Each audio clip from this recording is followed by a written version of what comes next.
Let's take a moment to discuss how the document history works in Onshape.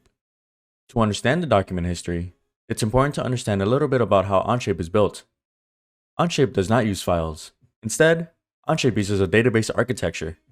This means creating documents, parts, assemblies, and drawings are simply transactions with a database. This unique architecture offers a lot of advantages. One of the biggest advantages to this approach is every action you take in a document in Onshape is automatically stored.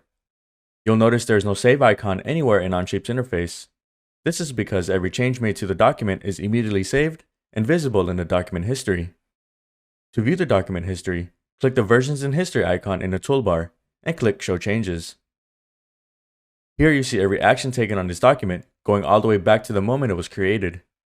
You can think of this as a complete audit trail of your document. This becomes especially important when multiple people are working on a single design, as you can see who made what changes and when.